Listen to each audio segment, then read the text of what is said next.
Assalamualaikum warahmatullahi wabarakatuh.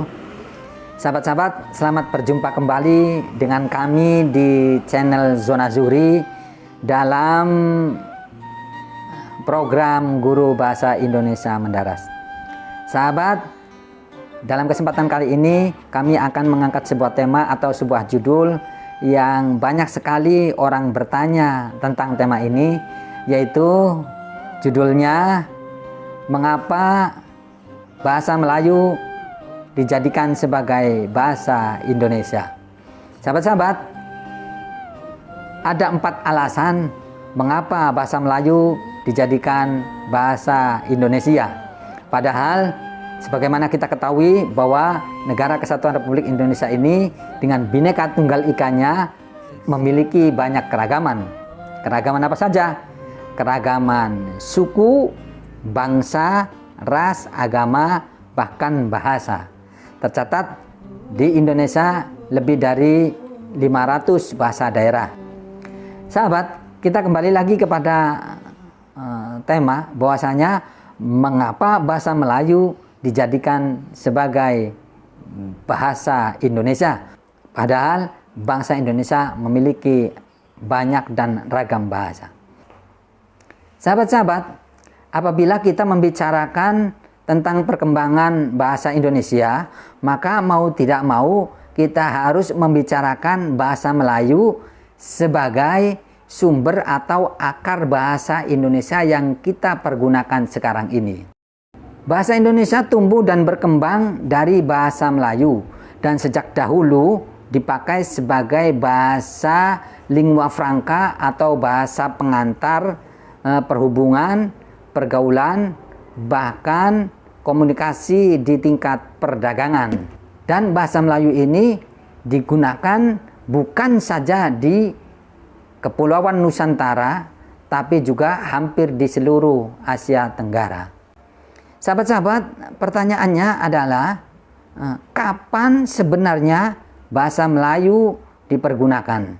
Maka jawabannya adalah bukti bahwa sejak dulu bangsa Indonesia ini, Nusantara ini menggunakan bahasa Melayu adalah ditemukannya beberapa prasasti. Di antaranya adalah ada prasasti Kedukan Bukit dan Talang Tuo yang ada di Palembang itu sekitar tahun 683 dan 684. Kemudian ada juga yang namanya prasasti Kota Kapur yang di daerah Bangka Barat tahun 684. Kemudian ada juga prasasti Karangbrahi Bongko yang ada di Jambi sekitar tahun 688. Dan di prasasti ini memberi petunjuk bahwa bahasa Melayu sudah digunakan pada zaman Kerajaan Sriwijaya. Dan kemudian penemuan prasasti Gandasuli pada tahun 832 di Jawa Tengah dan prasasti Bogor tahun 942. Perhatikan sahabat-sahabat bahwasanya prasasti yang ditemukan di berbagai daerah itu diantaranya ada yang di Palembang, kemudian ada yang di Jambi, ada yang di Bangka. Ini menggunakan bahasa Melayu. Dan prasasti Gandasuli yang ditemukan di Jawa Tengah yang merupakan suku atau daerah yang berbahasa Ibu Jawa, dan juga prasasti Bogor yang berbahasa Ibu Sunda, ini ternyata prasastinya menggunakan bahasa Melayu. Itu artinya sejak zaman dahulu, sejak tahun 600-an, bahasa Melayu sudah digunakan sebagai bahasa komunikasi di Nusantara. Sahabat-sahabat, pertanyaan yang paling inti adalah mengapa bahasa Melayu diangkat menjadi bahasa Indonesia? Dari paparan di atas, maka dapat disimpulkan setidaknya ada 4 alasan mengapa bahasa Melayu diangkat menjadi bahasa Indonesia. Yang pertama adalah karena bahasa Melayu sudah menjadi lingua franca sebagai bahasa pergaulan, bahasa komunikasi di Indonesia sejak dulu kala. Bahkan sejak zaman Kerajaan Sriwijaya di tahun 680-an. Sahabat, kita juga tentu ingat ada 3 ulama besar Nusantara yang menjadi imam besar di Masjidil Haram yaitu ada Syekh Junaidi Al-Batawi dari Betawi, yang kedua Syekh Nawawi Al-Bantani dari Banten, dan yang ketiga Syekh Khotib Al-Minangkabawi dari Sumatera Barat. Dan ini konon katanya beliau-beliau orang besar itu di sana dengan komunitas Nusantara, komunikasi sehari-harinya di samping menggunakan bahasa Arab juga menggunakan bahasa Melayu. Kita ketahui bahwa Syekh Nawawi itu dari Banten, tentu saja bahasanya bukan bahasa Melayu. Kemudian Syekh Junaidi Al-Batawi, dan itu bahasanya pasti Betawi. Kemudian Syekh Khotib Al-Minangkabawi juga kan ini bahasanya Melayu. Dan konon katanya ulama besar kita di Indonesia, Kiai Haji Hasyim Asy'ari dan Kiai Haji Ahmad Dahlan, ini adalah beliau berdua adalah muridnya Syekh Khotib Al-Minangkabawi yang berbahasa Melayu. Dan konon katanya di sana di Mekah, di samping komunikasi dengan bahasa Arab, juga komunikasi dengan muridnya ini dengan menggunakan bahasa Melayu.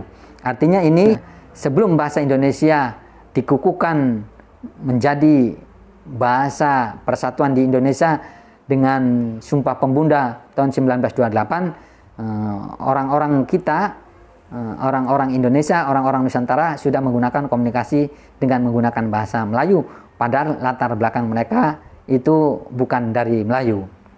Sahabat-sahabat, yang kedua adalah kenapa bahasa Melayu diangkat menjadi bahasa Indonesia?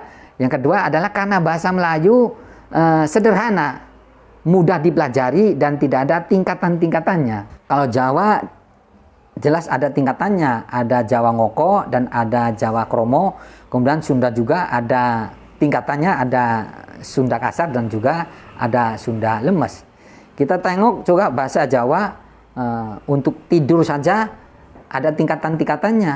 Kalau untuk orang teman sebaya kita mengatakan turu. Kemudian untuk anak yang masih kecil biasanya dengan menggunakan kilem. Kemudian kalau orang sudah sepuh atau orang yang lebih terhormat, kita biasanya menyebutnya dengan sare sebagai kata ganti dari tidur. Demikian juga Sunda. Sunda ini kan ada kulem dan juga ada sare, sama ada tingkatan-tingkatannya. Dan ini merupakan jadi persoalan tersendiri. Sementara bahasa Melayu tidak mengenal masalah tingkatan itu. Sahabat-sahabat, kemudian yang ketiga, dan ini yang penting, dan ini merupakan sumber inspirasi bagi kita semua, kenapa bahasa Melayu diterima menjadi bahasa persatuan Republik Indonesia ini, yaitu karena daerah-daerah lain, suku-suku lain sukarela menerima bahasa Melayu sebagai bahasa persatuan. Padahal di Nusantara ini mayoritas berbahasa Jawa dan berbahasa Sunda. Tetapi orang-orang Jawa dan orang Sunda juga daerah-daerah yang lainnya menerima dengan sukarela dan ikhlas bahasa Melayu. Bisa dibayangkan apabila mereka-mereka tidak menerima bahasa Melayu. Sampai dengan sekarang boleh jadi kita belum memiliki bahasa persatuan Indonesia. Dan yang terakhir, sahabat-sahabat, yaitu bahasa Melayu mempunyai kesanggupan untuk dipakai sebagai bahasa kebudayaan dalam arti yang luas. Artinya bahasa kebudayaan dan juga bahasa ilmu pengetahuan. Kita tahu juga karya sastra, baik berupa novel, dongeng, cerita, dan lain sebagainya, banyak terbit dari sebelah sana, yaitu dari daerah Sumatera, dari daerah Riau yang berbahasa Melayu. Sahabat-sahabat, mudah-mudahan ini semua bisa menginspirasi sekaligus memberikan manfaat untuk kita semua. Sahabat, sampai berjumpa kembali. Ingat, cintai bahasa Indonesia, lestarikan bahasa daerah, kuasai bahasa asing, dan cintai sastra. Sampai bertemu kembali pada channel Zona Zuhri pada program Guru Bahasa Indonesia Mendaras berikutnya. Jangan lupa like, komen, dan subscribe. Assalamualaikum warahmatullahi wabarakatuh.